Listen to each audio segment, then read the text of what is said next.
News 42 Kannada.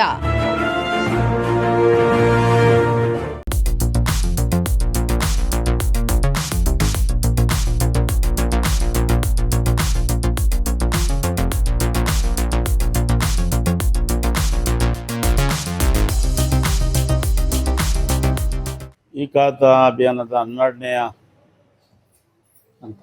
ಹಂತದಲ್ಲಿ ಈಗಾಗಲೇ 2,000 ಖಾತೆಗಳಿಗೂ ಹೆಚ್ಚಾಗಿ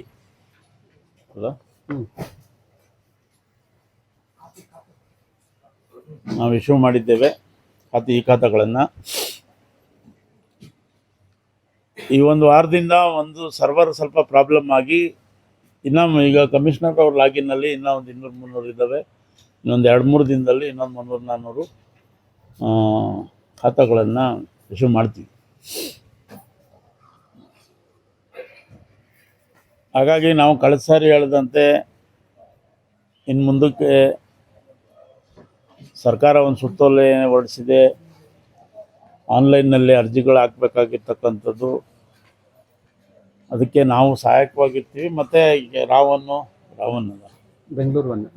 ಬೆಂಗಳೂರು 1, ಕರ್ನಾಟಕ 1 ಮತ್ತು ಇನ್ನೂ ಅನೇಕ ಆನ್ಲೈನಲ್ಲಿ ಅರ್ಜಿ ಹಾಕ್ಕೊಳ್ಳೋದಕ್ಕೆ ಒಂದು ವ್ಯವಸ್ಥೆ ಮಾಡ್ಕೊಬೇಕು. ಜನ ತಯಾರಾಗಬೇಕು. ಅದಕ್ಕೆ ಆನ್ಲೈನಲ್ಲಿ ಆಗೋದ್ರಿಂದ ಏನಪ್ಪ ಅನುಕೂಲ ಅಂದರೆ ಎಲ್ಲರೂ ಅಕೌಂಟಬಲ್ ಇರ್ತಾರೆ. ಹಿಂದೆ ಆದಂಗೆ ಅಷ್ಟು ಟೈಮ್ ಆಗೋದಿಲ್ಲ, ಬೇಗ ಆಗುತ್ತೆ. ಮತ್ತು ಅದ್ರ ಜೊತೆಗೆ ನಾವು ನಿರಂತರವಾಗಿ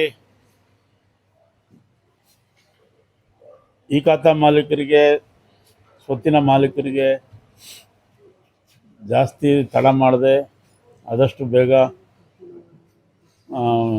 ಈ ಖಾತೆಗಳನ್ನು ಕೊಡೋ ಒಂದು ಪ್ರಯತ್ನದಲ್ಲಿ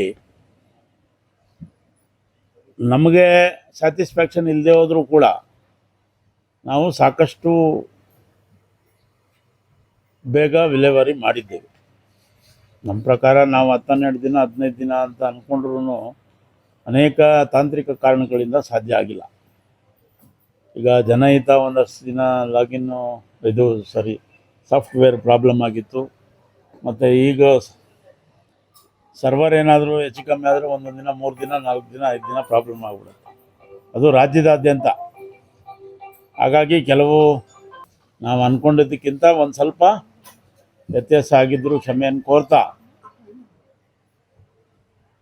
ಇನ್ನು ಮುಂದಿನ ದಿನಗಳಲ್ಲಿ ಇನ್ನೂ ಸಾಕಷ್ಟು ಬೇಗ ಜನರಿಗೆ ಸವಲತ್ತುಗಳನ್ನು ಒದಗಿಸುವ ನಿಟ್ಟಿನಲ್ಲಿ ನಾವು ಕ್ರಮ ಕೈಗೊಳ್ತೀವಿ ಅಂತ ಈ ಸಂದರ್ಭದಲ್ಲಿ ಹೇಳಿ, ಒಂದು MLA ಅವರು ಒಂದು ಜನಸ್ಪಂದನ ಕಾರ್ಯಕ್ರಮ ಹಮ್ಮಿಕೊಂಡಿದ್ರು. ಅವತ್ತು ಕೂಡ ಸುಮಾರು ಒಂದು 250-260 ಕಂಪ್ಲೇಂಟ್ಸ್ ಬಂತು. 250-260 ಕಂಪ್ಲೇಂಟ್ಸಲ್ಲಿ 240ರಿಂದ 43 ಸೈಟ್ಗೆ ಅರ್ಜಿ ಹಾಕ್ತವೆ.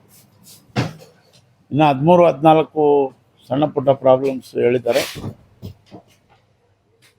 ಜನ ಗಮನಕ್ಕೆ ತಂದಿದ್ದಾರೆ. ಅದನ್ನು ಪರಿಹರಿಸೋ ನಿಟ್ಟಿನಲ್ಲಿ ನಾವು ಈಗಾಗಲೇ ನಮ್ಮ ಅಧಿಕಾರಿ ವರ್ಗಕ್ಕೆ ಸೂಚನೆಯನ್ನು ಕೊಟ್ಟಿದ್ದೀವಿ. ಹಾಗಾಗಿ ನಾವು ಇನ್ನೊಂದು ಈ ಸಂದರ್ಭದಲ್ಲಿ ಮತ್ತೊಮ್ಮೆ ನಾನು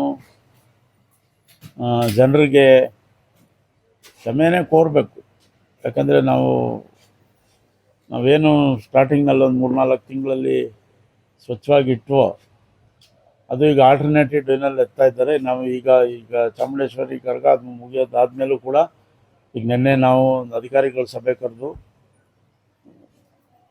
ರಸ್ತೆಗಳಲ್ಲಿ ಕಸ ಬೀಳಬಾರ್ದು ಅಂತೇಳಿ ಸೂಚನೆ ಕೊಟ್ಟಿದ್ದೇವೆ. ಅದು ಕೂಡ ಆದಷ್ಟು ಸ್ವಚ್ಛತೆ ಯಥಾ ಪ್ರಕಾರ ಹಿಂದೆ ಯಾವ ರೀತಿ ಇತ್ತೋ ಅದನ್ನ ಆ ನಿಟ್ಟಿನಲ್ಲಿ ಇರೋದಕ್ಕೆ ಪ್ರಯತ್ನವನ್ನು ಮಾಡ್ತೀವಿ. ಹಾಗಾಗಿ ಸ್ವಲ್ಪ ಅನಾನುಕೂಲ ಆಗಿತ್ತು ಮಧ್ಯ, ಅದು ಕಳೆದ ಬಾರಿ ಕೂಡ ನಾವು ಜನರ ಕ್ಷಮೆ ಕೇಳಿದ್ವಿ. ಈ ಬಾರಿ ಕೂಡ ಕ್ಷಮೆ ಯಾಚಿಸ್ತಾ ಮುಂದಿನ ದಿನಗಳಲ್ಲಿ ನಾವು ಸಾಕಷ್ಟು ಅದನ್ನ ಸುಧಾರಣೆ ಮಾಡಿಕೊಂಡು ಇನ್ನೂ ಹೆಚ್ಚು ನಾವೇನು ಸ್ಲೋಗನ್ ಹಾಕ್ಕೊಂಡಿದ್ವಿ ಸ್ವಚ್ಛ ರಾಮನಗರ ಅಂತ, ಆ ಸ್ವಚ್ಛ ರಾಮನಗರದ ಕಡೆ ಸಂಕಲ್ಪ ಮಾಡಿದ್ದೀವಿ. ಅದನ್ನು ಮಾಡೋದಕ್ಕೆ ಎಲ್ಲ ರೀತಿ ಕ್ರಮಗಳನ್ನು ಕೈಗೊಳ್ತೀವಿ ಅಂತ ಈ ಸಂದರ್ಭದಲ್ಲಿ ಹೇಳಿ, ನಾನು ಅಂದರೆ ಅಪ್ಲಿಕೇಶನ್ ಫಾರ್ಮ್ ತಗೊಂಡೋದ್ರು. ಆದರೆ ಅಷ್ಟು ಬರಲಿಲ್ಲ ನಮಗೂ. ಅದೇ ರೀತಿ ರಾಜ್ಯದಲ್ಲೂ ಕೂಡ ಆ, ಈಗ ನಮ್ಮ ಟಾರ್ಗೆಟ್ ಏನಿತ್ತು ರಾಜ್ಯ ಸರ್ಕಾರದ್ದು, ನಮ್ಮದು ಆ ಟಾರ್ಗೆಟು ಮುಟ್ಲಿಕ್ಕೆ ಸಾಧ್ಯ ಆಗಲಿಲ್ಲ. ಹಾಗಾಗಿ ಈಗ ಟೈಮ್ ಬೌಂಡ್ ಆಗೋಯ್ತು ಅಂತೇಳಿ ರಾಜ್ಯ ಸರ್ಕಾರ ಎಕ್ಸ್ಟೆಂಡ್ ಮಾಡಿದೆ. ಮತ್ತು ನಮ್ಮಲ್ಲೂ ಕೂಡ ಈಗ ನಾವು ಸಾಕಷ್ಟು ಪ್ರಚಾರ ಕೊಟ್ಟರು ಎಷ್ಟು ಜನ ಹಾಕಿದ್ದಾರೋ ನಾವು ಆಲ್ಮೋಸ್ಟ್ ಹಾಕಿದ್ದವ್ರಿಗೆ 70% ನಾವು ಕೊಟ್ಟು 80% ನಾವು ಕೊಟ್ಟಿದ್ದೇವೆ. ಆದರೂ ಇನ್ನೂ ಆದಷ್ಟು ಆ ನಿಟ್ಟಿನಲ್ಲೂ ಕೂಡ ನಾವು ಸಾಕಷ್ಟು ಕೆಲಸ ಮಾಡ್ತಾ ಇದ್ದೀವಿ. ನ್ಯೂಸ್ 42 ಕನ್ನಡ.